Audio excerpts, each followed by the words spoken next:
بله. پس چرا بلاگر شدی؟ یعنی شما فکر میکنید که بلاگر شدنه، حالا راجع به این بلاگری هم باید صحبت بکنیم. حالا شما فکر میکنید که این بلاگر شدنه به خاطر کسب درآمد بیشتره؟ اساساً بلاگری تو ایران اینطوریه که خب یه آدمی بلاگر شده برای چی؟ چون تو اون فضا تبلیغ میگیره، تو اون فضا محصول معرفی میکنه، محصول میفروشه و درآمد خوبی داره.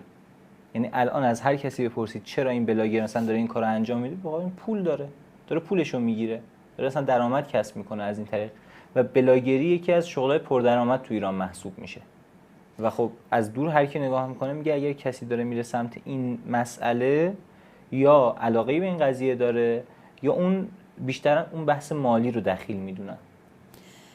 من فکر میکنم افرادی که به سمت بلاگری میرن به سمت فعالیت در فضای مجازی میرن، شاید این جامعه تر باشه. درست. در قدم اول تمایلشون برای دیده شدن است تا پول درآوردنه.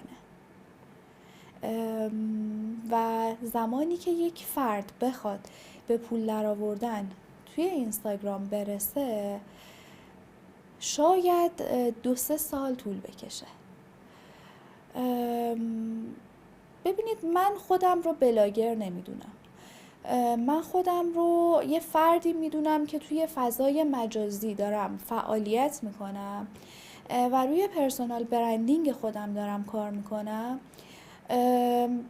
چرا؟ به خاطر اینکه فضای مجازی بخش جدا نشدنی از زندگی روزمره همه ماست و من ماما اگر بتونم برای 2 دقیقه هم که شده از ساعتها زمانی رو که مردم اختصاص میدن به چرخیدن توی اینستاگرام رو یه نکته آموزشی بهشون آموزش بدم، یعنی کار خودم رو درست انجام دادم. شاید خیلی جمله شعارگونه‌ای بود، ولی من هدفم از پیج اینستاگرام زدن البته همه ماماها شاید اینجوری نباشن، این نبوده که بخوام زندگی شخصیم رو نشون بدم، بخوام اینکه الان من دارم میرم این رستوران، الان من دارم میرم این کشور، الان من وارد مطب لاکچریم شدم. به نظرم این بلاگری است و من توی پیج خودم هیچ وقت هدفم این نبوده و نخواهد بود و اصلا نمیتونم اینجوری فعالیت داشته باشم. یه مسئله هست، اونم توی بحث بلاگری سلامت. حالا شما گفتین که بلاگر نیستین، ولی خب یه مقدار فضای مجازی میچرخیم، یه پست میاد که این اگر دیابت داری مثلا این 3 ماده غذایی رو مصرف نکن، اگه ریزش مو داری اینو بخور، مثلا این مدلیه. و خب میبینی این یه چیزی گفته، این پست یه چیزی گفته، یه پست دیگه از یه پیج دیگه یه شخصی میاد اینو نقد میکنه، میگه این حرفش مثلا از لحاظ علمی اشتباهه. یه پزشکی از اون طرف میاد این دوتا رو نقد میکنه، بعد یه نفر دیگه میاد نقد میکنه میگه این اصلا پزشک نیست. بعد اصلا یه فضای درهم و برهمیه و آدما چطوری اصلا باید توی این فضا اعتماد بکنن به حرف یک شخصی که داره یه صحبتی میکنه، حالا چه درباره سلامت باشه، چه درباره طول عمر باشه، چه درباره سلامت مادر و فرزند باشه. اصلا چطوری میشه توی این فضا اعتماد کرد به صحبتایی که آدم میبینه و میشنوه؟ خب ما همیشه میگیم که در قدم اول ببینید اون فردی که دارید پیجش رو میبینید و ازش کسب اطلاعات میکنید پزشک یا کادر درمان هست یا نه، که ساده ترین راه اینه که بیان توی سایت نظام پزشکی و چک بکنن آیا شماره نظام داره یا نداره. ولی خب دور زدن این قضیه هم خیلی ساده است. کار سختی نیست. کار سختی نیست. نمیدونم چطور ما میتونیم به بیننده ها و به مردم بگیم که ما واقعی هستیم، به ما اعتماد بکنید. تو اینستاگرام میشه فرهنگ سازی کرد به نظرتون؟ فرهنگا، نه اینکه مثلا یه تیکه کلامی، یه جوکی مثلا برای یه مدتی وایرال میشه، بعد یه مدت هم فروکش میکنه و جوک بعدی پشت سرش میاد، همینطوری تیکه کلامای مختلف میبینی تو کوچه و بازار از همه میشنوه آدم و بعد یه مدت هم یه دونه جدیدترش میاد. فرهنگ سازی به نظر شما میشه کرد؟ اینکه فرهنگ مثلا سلامت مادر، سلامت فرزند، یه سری اتفاقاتی که نهادینه بشه توی جامعه ای. قطعا بله. الان قاعدتاً از زمانی که اینستاگرام و فضای مجازی گسترش پیدا کرد، من در زمینه رشته خودم دارم میگم، خیلی از مادرها هستن که از ما میپرسن که جدی زایمان در آب هم انجام میشه؟ جدی زایمان بی‌درد هم داریم؟ علتش چیه؟ به نظرم علتش همین فرهنگ سازی است. یعنی از بس پست دیدن در این زمینه و توی ذهنشون جا افتاده که توی کشور خودمون هم این اتفاق داره میفته. آره، به راحتی میشه فرهنگ سازی کرد. خب پس یه مقدمه درباره همین بحث بلاگری و تصویر و کار تصویر و اینا بگم. خب من ورودی 98 دانشگاه ایرانم، شما ورودی 95 بودین و اون موقعی که من وارد دانشگاه شدم یه سره تو برنامه‌های مختلفی که معاونت برگزار می‌کرد، دانشگاه برگزار می‌کرد، مجری خانم نگین والی و به واسطه صدا خوبتون و به واسطه اجرای خوبتون توی همه برنامه‌ها تقریبا حضور داشتیم به صورت مستمر و چقدر بعداً به دردتون خورد این قضیه، حالا تو جنبه‌های مختلف زندگی، چه کاری، چه همین کار تصویری که تو پیجتون دارین انجام میدین، چه توی شغلی که انتخاب کردین، چقدر به دردتون خورد؟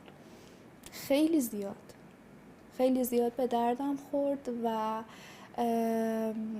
من وقتی برای پیجم استدیویی رو رزرو میکنم که برم محتوا تولید بکنم، توی 1 ساعت شاید بتونم 20-25 تا محتوا ضبط بکنم. این در حالیه که مثلا همکار من میاد میگه من توی 1 ساعت فقط تونستم 2 تا محتوا ضبط بکنم.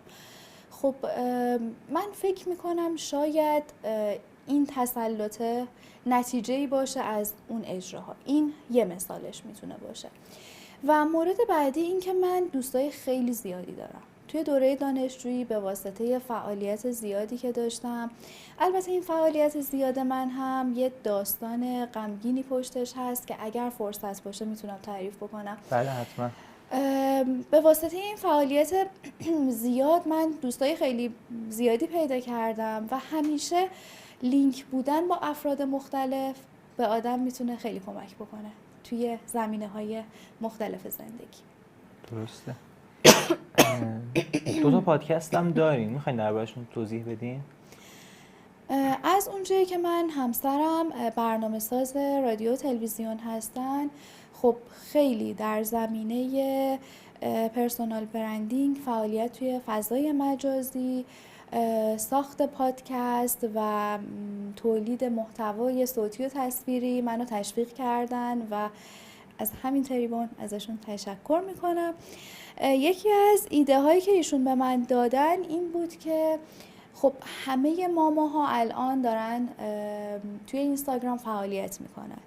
یه فعالیت جدیدی که تو میتونی داشته باشی اینه که بیای توی کست باکس محتوای صوتی تولید بکنی و ما اومدیم این کار رو شروع کردیم و به جرئت میتونم بگم اولین نفری بودم که توی کست باکس پادکست سلامت زنان رو استارت زدم و بعد از من 2-3 نفر دیگه هم این کار رو شروع کردن و خوب پیش رفت. الان اگر حالا افرادی که این گفتگو رو میبینن و میشنون توی کست باکس یا تلگرام سلامت زنان رو سرچ بکنن، پادکست ما رو میبینن که ما اومدیم یه سری بیماری‌های رایج رو در قالب پادکست‌های کوتاه به صورت خیلی عامیانه توضیح دادیم و در فصل‌های بعدی قراره با افرادی که مبتلا هستن با این بیماری‌ها صحبت بکنیم و تجاربشون رو بشنویم از روند درمانشون. و پادکست بعدی هم که دارم در واقع پادکست نیست، یه کتاب صوتیه که سرگذشت زایمان و جراحی‌های زنان رو ما توی این کتاب روایت کردیم. اسم کتاب؟ سرگذشت زن و زایمان. سرگذشت زن و زایمان. بله. و یه جشنواره‌ای داشت رادیو جوان، پادکسترهای جوان. ما توی این جشنواره شرکت کردیم و پادکستمون برگزیده شد و توی رادیو جوان هم یه مصاحبه‌ای رو با همسرم داشتیم و که این گفتگو رو هم ما توی پادکست سلامت زنان منتشر. خب اون داستانی که قرار بود برامون تعریف بکنید چی بود؟ اگر میخواید بگید فکر می‌کنم. علت این که چرا فعالیت زیاد دانشجویی داشتم؟ اون داستانی که گفتین تلخه. اون زمانی که دانشجو بودم همه به هم میگفتن که ما هر جا میریم یا اسم نگین والی هست یا صدای نگین والی هست یا خودش هست یا تصویرش هست. تبدیل به مافیا شده بودین؟ نه حالا اینجوری هم نبود، یه هدفی پشتش بود. من متاسفانه همیشه دوست دارم، خب شاید همه همین جور باشن، ولی من به صورت وسواسگونه توی هر مرحله از زندگیم دوست دارم که بهترین اون مرحله باشم. وقتی وارد رشته مامایی شدم با یه جشنواره آشنا شدم تحت عنوان جشنواره دانشجوی نمونه کشوری. آیین‌نامه‌ش رو خوندم و دیدم که خب خیلی جالبه و 4 سالم فرصت دارم و میتونم برای جشنواره دانشجوی نمونه کشوری شدن تلاش بکنم. نمونه هم که واژه قشنگیه و بریم ببینیم چی میشه. این آیین‌نامه رو من زیر و رو کردم، با افرادی که توی این مسیر بودن بارها و بارها صحبت کردم، برنامه ریزی کردم برای خودم که من خب سال اول دوم دوره دانشجویی در زمینه پژوهش فعالیت چندانی نمیتونم داشته باشم، نمیتونم به اون صورت مقاله بنویسم، گردآوری کتاب داشته باشم. خب تمرکزمو میذارم روی بعد فرهنگی، معدلم رو بالا میبرم، حواسم به معدلم هست و خیلی دقیق و مرتب من پیش رفتم و مو به موی این آیین‌نامه رو باهاش جلو رفتم، جوری که من در حال حاضر اچیندکس هم فکر میکنم یا 3.5 یا 4 هست، این تعداد زیادی مقاله ISI دارم و 7 گردآوری و تالیف کتاب با استادا دارم و همه اینها به خاطر جشنواره دانشجوی نمونه کشوریه. تعداد زیادی اجرا توی دانشگاه داشتم، کانون‌های مختلفی عضو شورای مرکزیشون بودم و کلی فعالیت دانشجویی فرهنگی که سال آخر بتونم نتیجه بگیرم و بشم دانشجوی نمونه. سال آخر بعد از سالها ثابت بودن آیین‌نامه تغییر میکنه و تمام امتیازاتی که من طبق اون جدول پیش رفته بودم عوض میشه. یعنی چیزایی که یه زمانی ارزش داشت امتیازش مثلا نصف میشه و یه سری چیزهای دیگه ارزش میشه. خیلی شوکه بدی بود برای من ولی دستاوردهایی رو هم داشت دیگه. یعنی من الان نمیدونم باید چه واکنشی نشون بدم، خندمم به خاطر اینکه من میگم تو شرط سخت میخندم و واقعا نمیدونم که باید چی بگم، ولی واقعا نمیدونستم باید چی کار بکنم. خب خیلی حیف شده بود. من یعنی از تک تک لحظه هام نهایت استفاده رو کرده بودم برای اینکه بتونم برسم به اون هدفم، ولی نشد. بعد توی اون 3 سالی که مثلا داشتید فعالیت میکردید هیچ دوره‌ای نشد که مثلا برید امتیازاتون رو جمع بزنن واسهتون مثلا توی رقابت؟ سال سوم شرکت کردم ولی امتیازام به حد نصاب نرسیده بود و خب سال سوم به 4م دیگه رفتم اون کم و کسری‌ها رو جبران کردم و سال 4م کلا تغییر کرد و چه درسی از این قضیه گرفتید؟ که توی کشور به هیچ چیزی نمیشه اعتماد داشت و من قبل از اینکه این گفتگو شروع بشه از من پرسیدید که ارشد شرکت کردی، که من به شما گفتم که من توی ایران هیچ آزمون و هیچ رقابتی رو قرار نیست دیگه شرکت یعنی بکنم. به خاطر همین اتفاقه؟ نه لزوماً، ولی خیلی دلم شکسته در برهه‌های مختلف زندگی، از کنکور گرفته تا زمانهای مختلف. من برای سال کنکورم هم یادمه خیلی خوندم ولی اونطور که باید نتیجه نگرفتم. نمیدونم، حس میکنم اینجا هیچی سر جاش نیست.